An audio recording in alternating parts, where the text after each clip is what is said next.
Hey everyone, welcome to Nerdarchy for Nerds by Nerds. I'm Nerdarchist Ted with special guest Brian Stillman.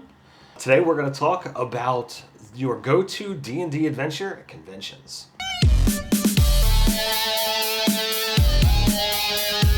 Jump down the description below where you can sign up for Nerdarchy the newsletter, get weekly gaming tips, as well as learn how to game with Nerdarchy.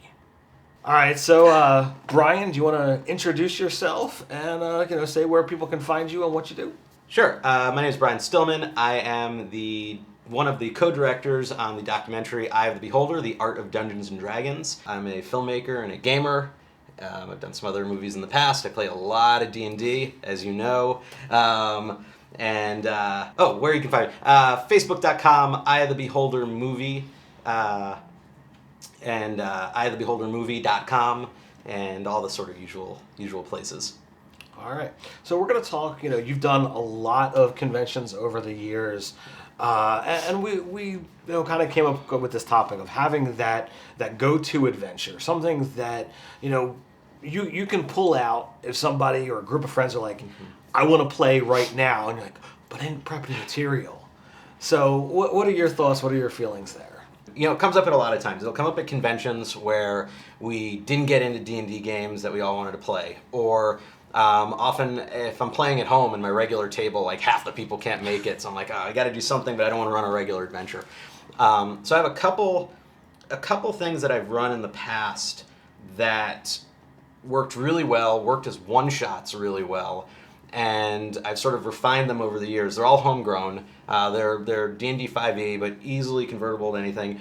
One of them's called Monkey's Mad Dash. Oh, that sounds amusing. Yeah, I'm most proud of the title. More than anything else in the game, I'm proud that I came up with a cool title for it. There's actually a part 1 and part 2, and I ran them last year at GaryCon, because like I said, I've refined them. I've really gotten to the point where you can run them beginning to end in a 4-hour session, because most convention games are 4 hours. Some are 6, but 4 hours seems to be about average. And I really wanted something where you'd get the payoff at the end. I play in a lot of games at conventions where there's not quite enough time, or you don't quite know how it ends, or maybe it's being play tested by people, and there's still lots of fun, like sort of no hate towards any of that, except sometimes you want that end. You want the big bad. You want the treasure, the sense of accomplishment, the cheering. You want the sense that your D&D game has met a completion, Yes. And from here, my player character could go to whatever the next adventure is, not be like, we get this, more Eberron, well, what happens next? I absolutely. I wanted the players to feel like, have that sense of accomplishment. So the other thing that I really wanted to do with the game is find ways for players to feel like they're reaching goals as they go. So normally in a game, you kill something, you get a ton of XP, or you get treasure. And that's great, because your character is going to go for the next year and a half or whatever, and that XP is going to help you level up, Right. That treasure is going to buy you cool stuff, whatever. But in a convention game, that doesn't happen. Your Right. character's in and it's out. XP doesn't matter. You killed the goblins, you get however much XP. Who cares? There's no way you're leveling up in this adventure, Right. so it's moot. And you get all this gold. Well, okay, maybe we can use the gold somewhere along the way, Right. but it's not that important. So what I tried to do is say, okay, what are things you can find, almost like in a video game? I hate to use video games as sort of an analogy for D&D, but when you're playing like Zelda, you get a magic sword. You get this thing. You get that thing. I wanted moments like that. So you beat whatever this thing is, or you solve this puzzle, and it gives you something that advances the plot, or opens up a passageway, or gives you some sort of weapon or tool that's going to be useful to you later. Or totally screws you, but creates more story that you as players can get into. Okay. So those are the kind of things that I looked for and tried to do when putting together stuff that are sort of quick shot, one-shot type adventures or convention adventures. I've got a go-to game that I've run, maybe half a dozen times. I sadly have not been to as many gaming conventions as you, sir, but the Haunted Mansion that I've run, it's adapted from Betrayal at House on the Hill, my favorite board game at the moment, and I love the feel of that game, and I'm like, how can I adapt this to a tabletop RPG. Yeah.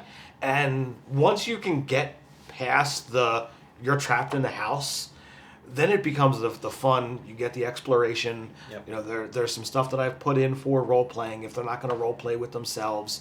Yep. And with the feel of that particular board game, there is a multitude of plot lines. Well, let's face it, in a haunted mansion where there's already 50 plus stories out of the main game, as well as whatever you as a DM can create, I can sit there and I can make any story. I can scale it to any level. Yeah. You know, at the suggestion of Nerdarchist Dave, I've brought to conventions where I'm planning to run it.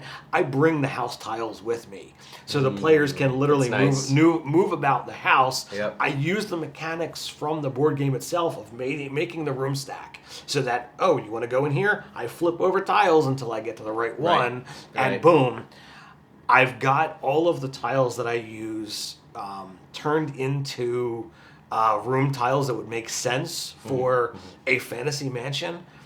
And again, with every single possible plot line that I can do, which I've got like 10 to 12 ideas, drifted down from those base 50. I'm like, all right, this is a lot for me to work with, and I can cover most of the genres, undead, plants, whatever have you. Right. And it's a lot of fun.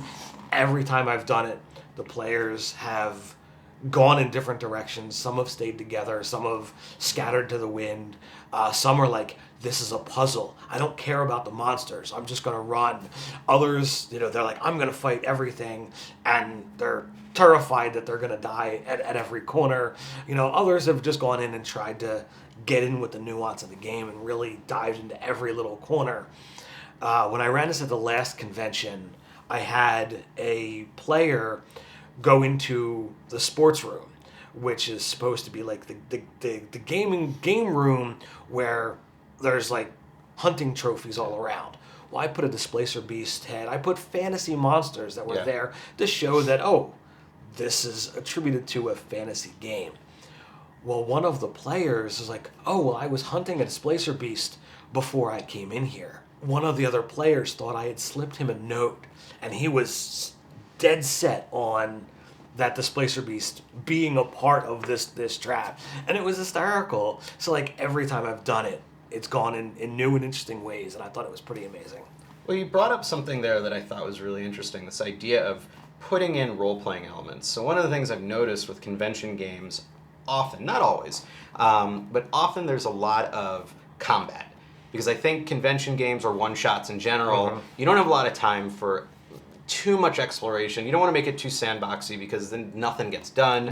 Right. So easy things, easy encounters, combat.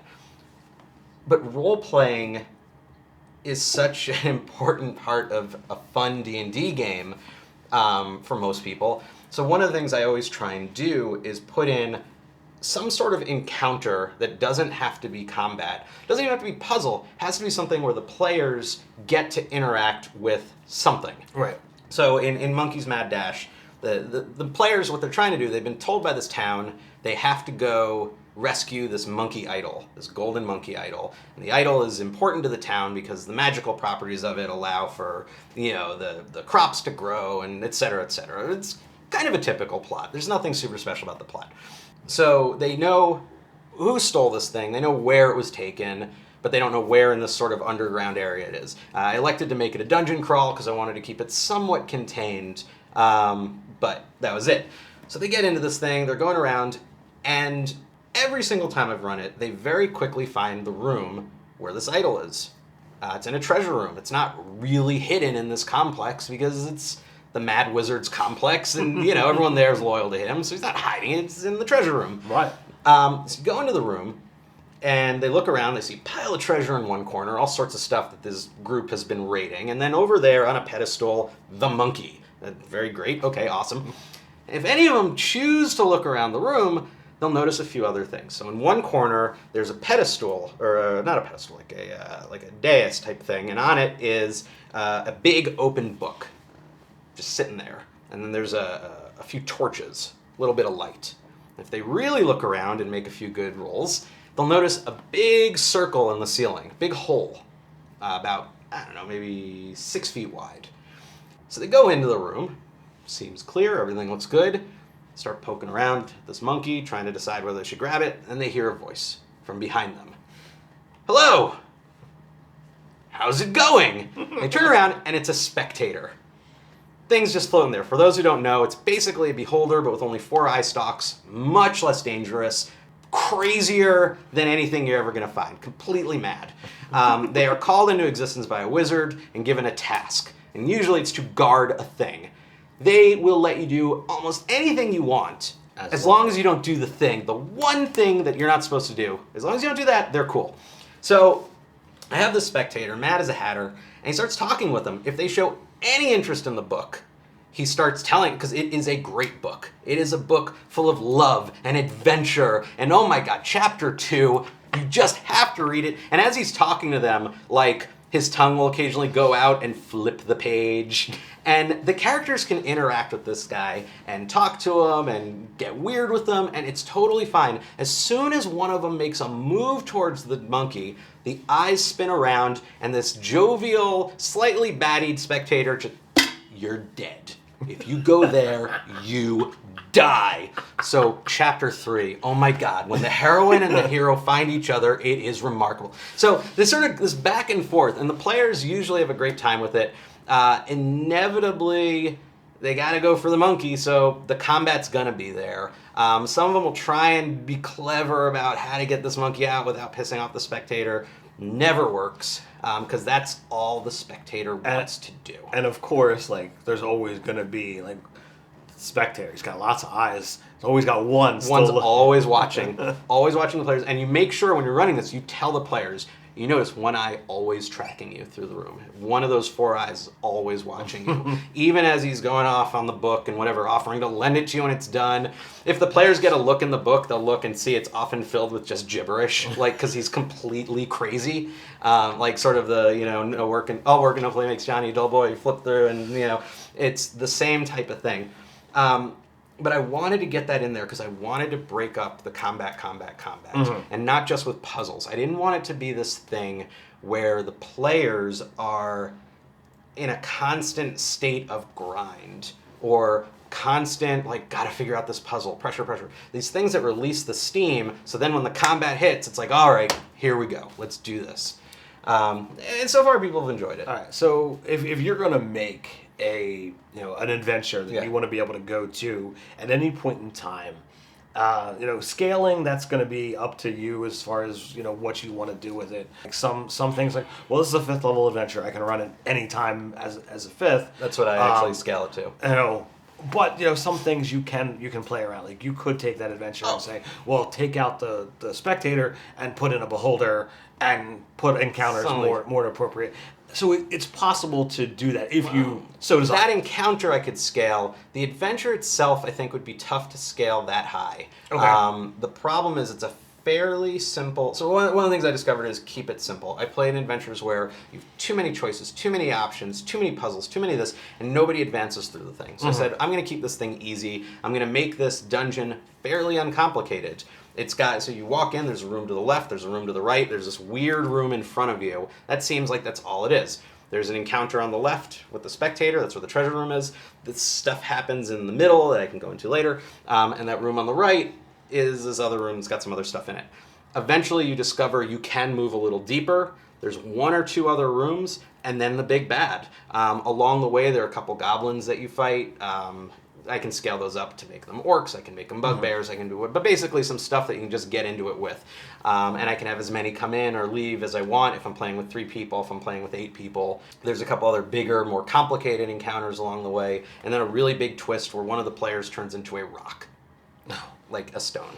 But that's a whole other thing that I'll get into. But the key was keep it simple. And the problem is if I scaled it to like a level 10 adventure or something like that, I think all I'd be able to do without really rejiggering this thing would just be making stuff harder, and that's not really fun scaling. Yeah, I think they'd probably power through this thing. So I'd have to really rethink it, but you can scale it down. You could probably run it from like 6th level, 7th level even, down to 1st level, get rid of the spectator and just make it like some crazy kobold shaman or something. You know what I mean? Like, it could be anything.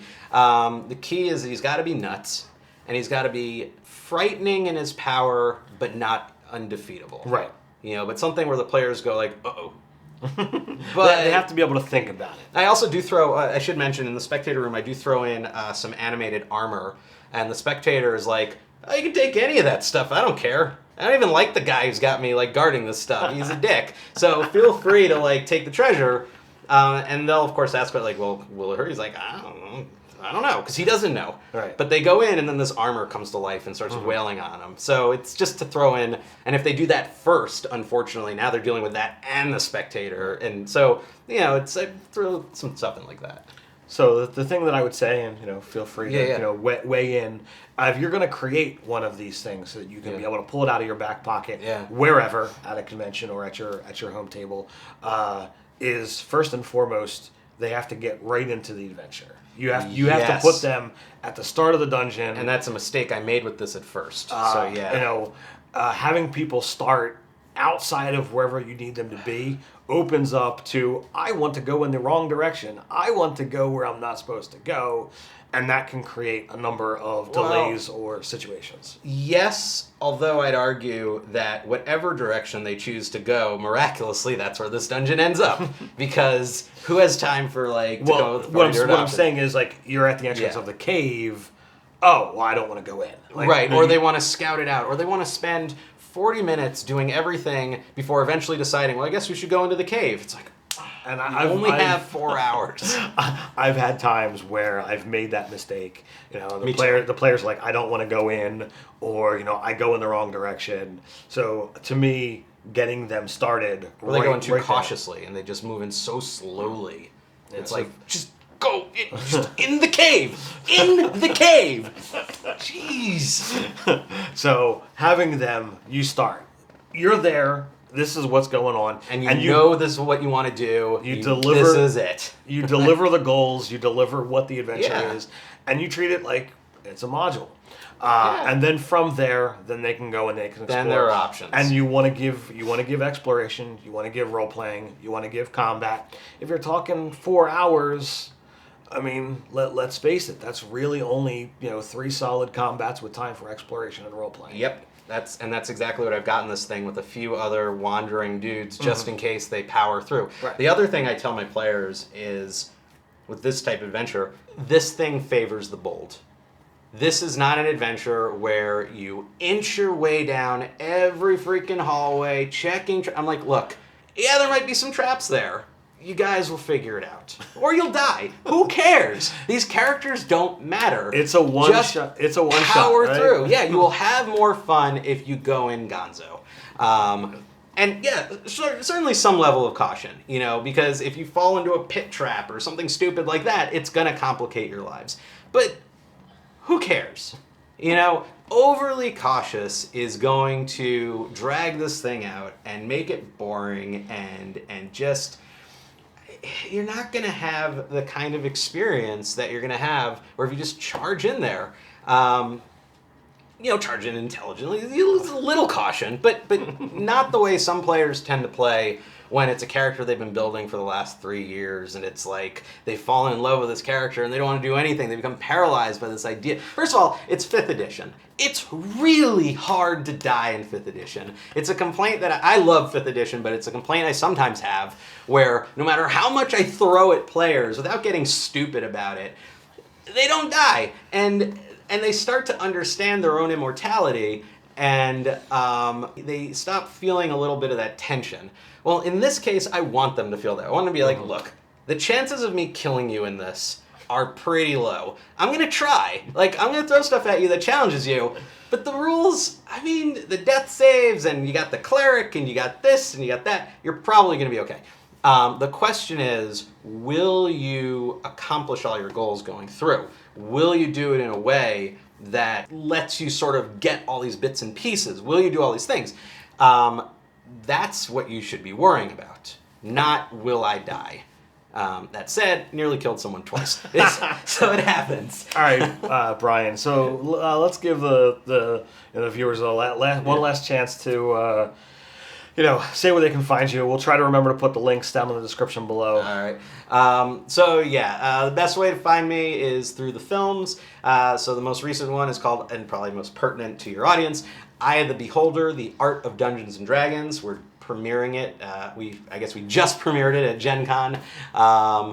That is, you can either find us on Facebook at facebook.com/eyeofthebeholdermovie, or on the internet, regular part of the internet, eyeofthebeholdermovie.com. And it'll be out in December for the rest of the world. Hopefully December, January is what we're targeting. So check us out there. Thank you so much for hanging out with us. Thanks for having me. Out there, let us know what you think in the comments below. Do you have a go-to adventure for Dungeons & Dragons? Tell us your stories down below. While you're at it, don't forget to like, share, and subscribe. And until next time, stay nerdy.